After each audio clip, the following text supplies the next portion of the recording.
नमस्कार। पिछले कुछ महीनों से हम लोग देख रहे हैं कि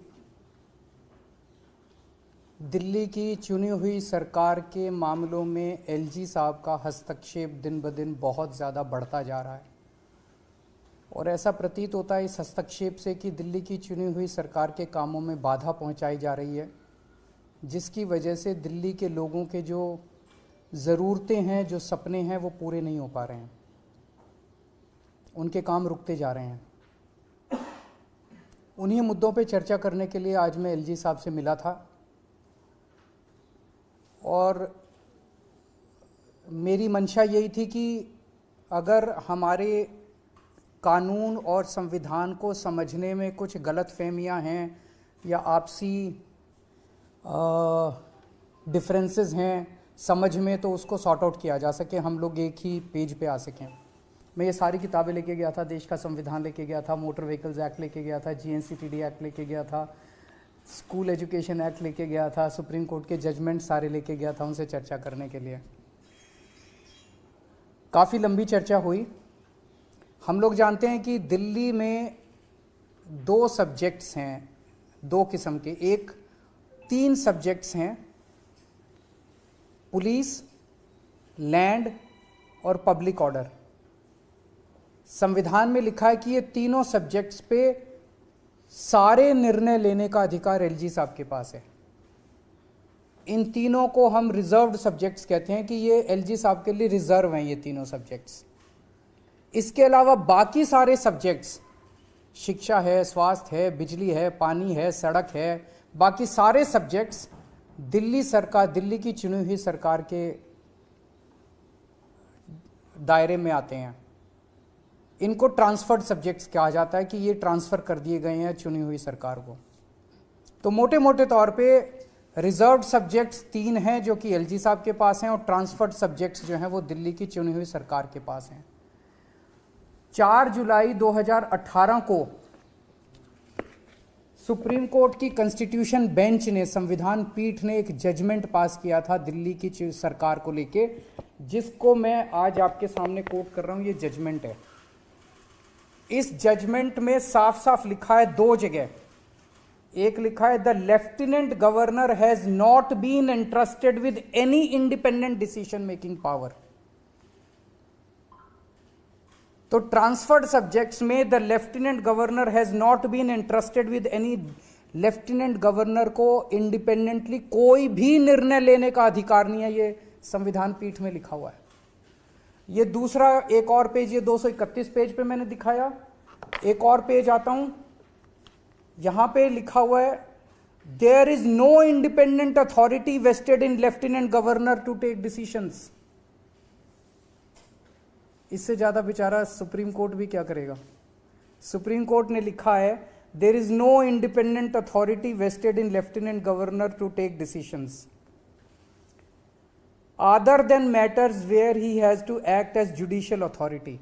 मतलब कहीं जैसे किसी की 2 पार्टियों की सुनवाई करनी हो, कई बार जैसे राशन की दुकान के कैंसिल करने का होता है, दोनों पार्टियों के, ऐसे कुछ एक मुद्दे लेके जहां पे एलजी साहब एक न्यायाधीश की तरह एक्ट करते हैं और किसी भी पावर उनके पास इंडिपेंडेंट डिसीजन मेकिंग की पावर नहीं है। ये दोनों में लिखा हुआ है साफ साफ। इससे क्या सा, ये मैंने आपको डिस्ट्रीब्यूट कर दिया, आप लोगों के पास है। इसको जरा सा अच्छे से चला दीजिएगा टीवी पे भी, और उसको कल अखबारों में भी हेडलाइन छाप दीजिएगा that LG has no independent decision making power. ये सुप्रीम कोर्ट बोल रहा है।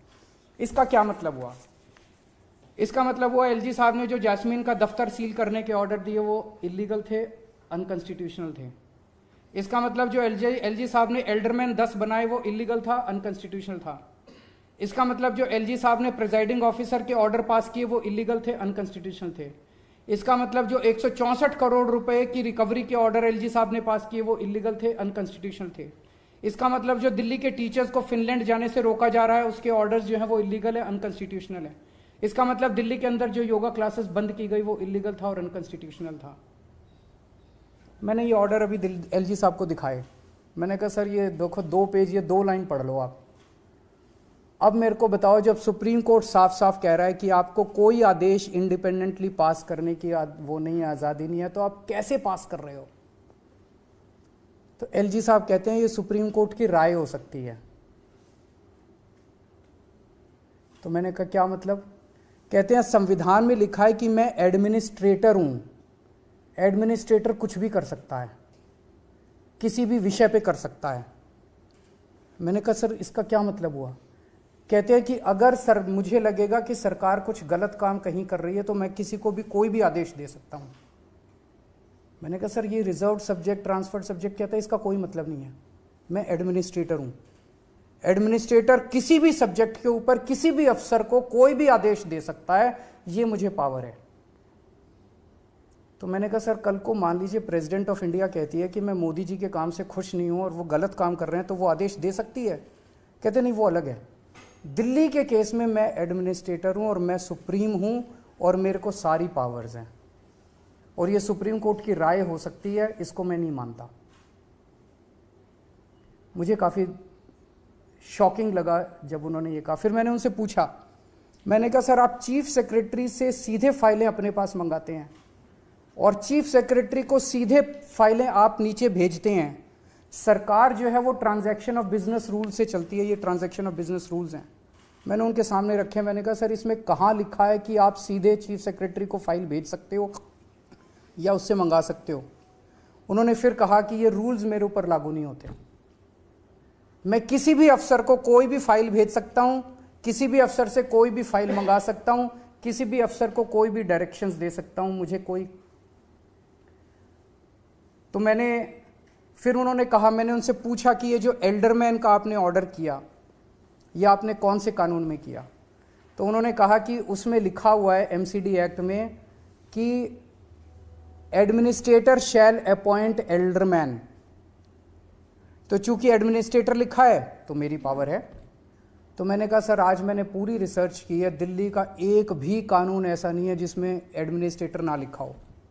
एजुकेशन एक्ट में एडमिनिस्ट्रेटर लिखा है, डीएमसी एक्ट में एडमिनिस्ट्रेटर लिखा है, पानी के एक्ट में एडमिनिस्ट्रेटर लिखा है, बिजली के एक्ट में एडमिनिस्ट्रेटर लिखा है, हेल्थ के एक्ट में एडमिनिस्ट्रेटर, हर जगह एडमिनिस्ट्रेटर लिखा है। क्योंकि दिल्ली तो राज्य 92 में बनी थी, उसके पहले तो एडमिनिस्ट्रेटर ही होता था दिल्ली के अंदर, तो सारे कानून तो उसके पहले के चले आ रहे हैं, उसके बाद तो कोई नया कानून बना नहीं है। बिजली में भी, पानी में भी, सड़क में भी, सब में एडमिनिस्ट्रेटर लिखा है। तो कहते हैं सारे फिर मैं करूंगा। तो मैंने कहा फिर सर मैं क्या करूंगा? तो कहता वो आप जानो। तो चुनी हुई सरकार क्या करेगी? मैंने कहा सर फिर तो ये जो संविधान की पीठ का ऑर्डर है, ट्रांसफर्ड सब्जेक्ट है, रिजर्व सब्जेक्ट है, इसका कोई मतलब ही नहीं बचा, फिर तो सारे काम एडमिनिस्ट्रेटर करेगा। उनकी अंडरस्टैंडिंग यही है कि एडमिनिस्ट्रेटर का मतलब सारे काम वही करेंगे। मैंने फिर उनको 2 ऑर्डर और दिखाए। ये संविधान की पीठ, ये सुप्रीम कोर्ट का एक ऑर्डर आया है जो 2019 में आया था। इसमें साफ साफ लिखा है एक कानून के अंदर, दिल्ली के कानून में, गवर्नमेंट मींस एलजी, और उसके नीचे इन्होंने लिखा है reading the aforesaid definition in the context of constitution bench judgment would clearly mean that LG here has to act on aid and advice of the government of Delhi। तो जब supreme court कह रहा है कि जहां LG लिखा है वहां भी एलजी जो है वो चुनी हुई सरकार के हिसाब से काम करेगा, मैंने ये दिखाया। मैंने ये हाई कोर्ट का एक और ऑर्डर उनको दिखाया, ओपी पाहवा का 1998 का जजमेंट है, जिसमें साफ साफ लिखा है, मोटर व्हीकल्स एक्ट में साफ साफ लिखा है कि lieutenant governor is government of Delhi, लेकिन उन्होंने कहा he has to act on aid and advice of Delhi government. मैंने कहा सर इनमें साफ साफ लिखा है कि जहां एलजी भी लिखा है वहां भी आपको चुनी हुई सरकार के हिसाब से काम करना है। वो कहते हैं ये उनकी राय हो सकती है, मैं तो एडमिनिस्ट्रेटर हूं, मेरे पास सुप्रीम पावर है। मैंने उनको कई बार कहा कि हम मिलकर काम करना चाहते हैं और इस तरह से दिल्ली की जनता सफ़र कर रही है। रोज रोज के जो लड़ाई झगड़े हैं, ये मैसेज भी अच्छा नहीं जाता कि आपस में एलजी और सीएम के बीच में इतने मतभेद हैं। मैंने बार बार उनसे निवेदन किया कि हम मिलके काम करना चाहते हैं सर, हम मिलके काम करना चाहते हैं, इस तरह से चुनी हुई सरकार को आप काम मत रोकिए। फिनलैंड के बारे में मैंने पूछा सर आप फिनलैंड के लिए क्यों रोकना चाहते हो?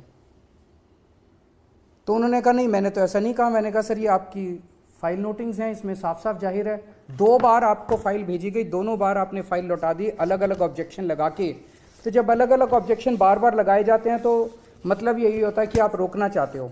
आपने लिखा है कि it is noted that earlier education department has conducted various foreign training programmes To assess the effectiveness of such programs, department must place on record cost benefit analysis. कि भाई ये जो टीचर बाहर जाएंगे इसकी कॉस्ट बेनिफिट एनालिसिस। मैंने कहा sir, इस देश का सैनिक अपनी जान देता है, मुश्किल से 50-60 हज़ार रुपये महीना उसको तनख्वाह मिलती है। जिस दिन उस सैनिक ने अपनी कॉस्ट एंड बेनिफिट एनालिसिस करनी चालू कर दी ना अपनी जान की, ना आप बचोगे और ना मैं बचूंगा। हम अपने बच्चों का भविष्य बना रहे हैं, और हम अपने बच्चों का जब भविष्य बना रहे हैं, आप पूछ रहे हो उसकी कॉस्ट बेनिफिट एनालिसिस क्या होगी। मैं कहा सर, मेरे 2 बच्चे हैं, एक बेटा एक बेटी है, सारी तनख्वाह मैं अपने बच्चों पे लुटा देता हूँ। कल को अगर मैं ये देखना चालू कर दूँ कि मेरे बच्चों पे मैं जो कर रहा हूँ उसकी कॉस्ट बेनिफिट एनालिसिस क्या है। सर, कई चीज़ों की कॉस्ट बेनिफिट एनालिसिस नहीं होती। हम देश बना रहे हैं, हम राष्ट्र बना रहे हैं। इस देश का बच्चे बनेंगे तो राष्ट्र बनेगा, बच्चों का भविष्य बनेगा तो राष्ट्र बनेगा। तो जब आप इस तरह की कॉस्ट, मैंने कहा सर, सीएम की कॉस्ट बेनिफिट एनालिसिस हुई आज तक कि सीएम होना चाहिए कि नहीं होना चाहिए? एलजी की कॉस्ट बेनिफिट हुई है कि एलजी का दफ्तर जो है वो सरकार के लिए अच्छा है कि बुरा है? मैंने कहा टीचर्स, अभी ये वर्ल्ड इकोनॉमिक फोरम हो रहा है, सारे देश के बड़े बड़े नेता स्विट्जरलैंड जा रहे हैं घूमने के लिए, उनकी कभी कॉस्ट बेनिफिट एनालिसिस नहीं हुई। टीचर्स अगर फिनलैंड जा रहे हैं तो उनकी कॉस्ट बेनिफिट एनालिसिस मांगी जा रही है। तो ये तो रोकने के लिए ही किया जा रहा है। मैंने उनको फिर बताया कि पिछले 3 महीने में लगभग सभी डिपार्टमेंट्स में सारे ऑफिसर्स ने सारी पेमेंट्स रोक दी हैं। दिल्ली सरकार में जल बोर्ड की सारी पेमेंट्स रोक दी गई हैं। नतीजन कई एसटीपी बन रहे थे हमारे, कई वाटर ट्रीटमेंट प्लांट्स बन रहे थे, सबकी कंस्ट्रक्शन रुक गई है दिल्ली के अंदर। मोहल्ला क्लिनिक्स में दवाइयां बंद कर दी गई हैं, टेस्ट बंद कर दिए गए हैं, डॉक्टर्स की तनख्वाह बंद कर दी गई है, रेंट बंद कर दिए गए हैं, बिजली के बिल बंद कर दिए गए हैं। बस मार्शल्स की 3 महीने से तनख्वाह नहीं मिली है। दिल्ली की डीटीसी की बसों में जो बस मार्शल चलते हैं उनकी तनख्वाह नहीं मिली है। हॉस्पिटल के स्टाफ को तनख्वाह नहीं दी जा रही है। डीटीसी के अंदर तनख्वाहें नहीं दी जा रही हैं, डीटीसी की पेंशन नहीं दी जा रही है, बिजली की सब्सिडी रोक दी गई है, ओल्ड एज पेंशन रोक दी गई है। अफसरों से जब पूछो तो अफसर कहते हैं कि एलजी दफ्तर से इनडायरेक्टली कहा गया है कि सब कुछ रोक दो। एमसीडी चुनाव के 3 महीने पहले सब कुछ रोक दिया गया ताकि एमसीडी चुनाव के अंदर हमें नुकसान हो। मैंने कहा सर, आपने ऐसा क्यों किया? नहीं, मैंने तो नहीं किया। मैं कहा सर, सारे अफसर दबी जुबान में बोल रहे हैं कि हमें एलजी ऑफिस से आदेश दिया गया है कि सारी पेमेंट्स रोक दो। मेरी एलजी साहब से निवेदन है कि राजनीति अपनी तरफ अपनी जगह चलती रहती है, लेकिन इस तरह की राजनीति अच्छी नहीं है जो देश के और लोगों के विकास में घातक हो। और मैं फिर से उनसे हाथ जोड़ के निवेदन करूंगा कि एक तो अच्छा कॉन्स्टिट्यूशनल सलाहकार अपने साथ रख लें जो कि उनको एडवाइस करे कि सुप्रीम कोर्ट के ऑर्डर्स बाइंडिंग होते हैं। सुप्रीम कोर्ट के ऑर्डर्स जो है वो सलाह नहीं होती है। सुप्रीम कोर्ट जो कहता है, अगर सुप्रीम कोर्ट ने कहा है कि उनको इंडिपेंडेंट डिसीजन मेकिंग की पावर नहीं है तो नहीं है। सुप्रीम कोर्ट के ऑर्डर्स को सम्मान करें, संविधान का सम्मान करें, जनतंत्र का सम्मान करें।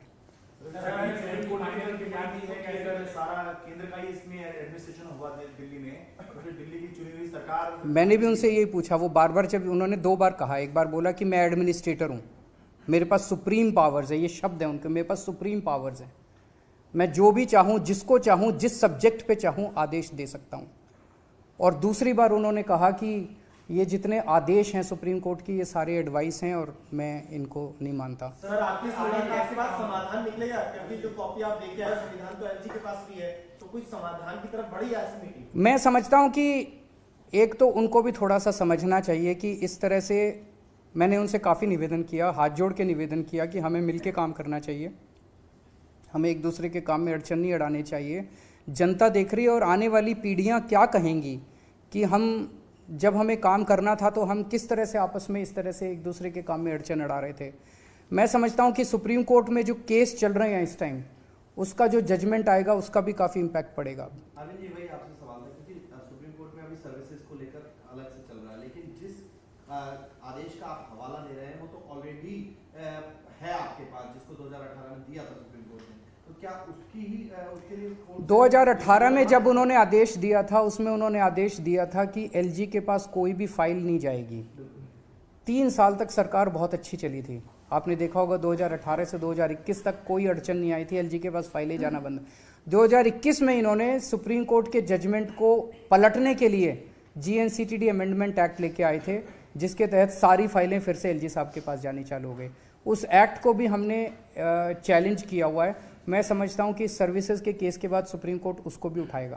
सर, इसके पीछे आपको मंशा क्या लगती है? क्या कानून की समझ होना मंशा हो सकती है या पीछे से उनको ऐसा कहा जा रहा है, आपको क्या लग रहा है? क्यों आपको क्या लग रहा है कि अगर एमसीडी चुनाव के 3 महीने पहले दिल्ली के सारे मोहल्ला क्लिनिक की पेमेंट्स रोक दी जाए, जल बोर्ड की पेमेंट्स रोक दी जाए, सारे स्टाफ की तनख्वाह रोक दी जाए, तो मंशा तो राजनीतिक नज़र आ रही है, पॉलिटिकल नज़र आ रही है कि दिल्ली के कामों को रोका जाए।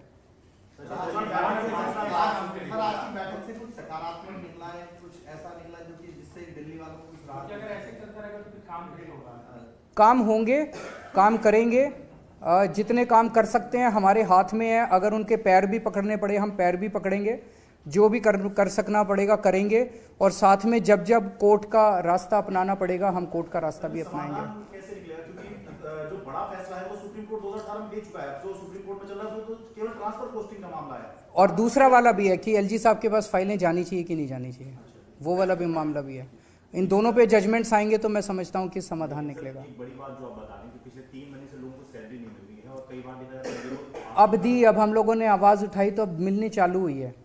आवाज़ उठाएंगे तो सड़क पे भी आएंगे, ऑफिस में भी काम करेंगे, एलजी साहब के पास भी जाएंगे, जो जो करने की ज़रूरत होगी करेंगे, काम करवाएंगे जनता के।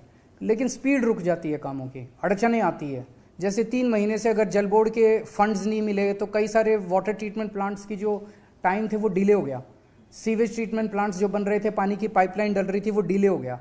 काम डिले हो जाते हैं, काम तो करवाएंगे, सारे काम करवाएंगे, कोई काम रुकने नहीं देंगे, लेकिन डिले हो जाता है जिसकी वजह से काम में देरी हो जाती है। Thank you.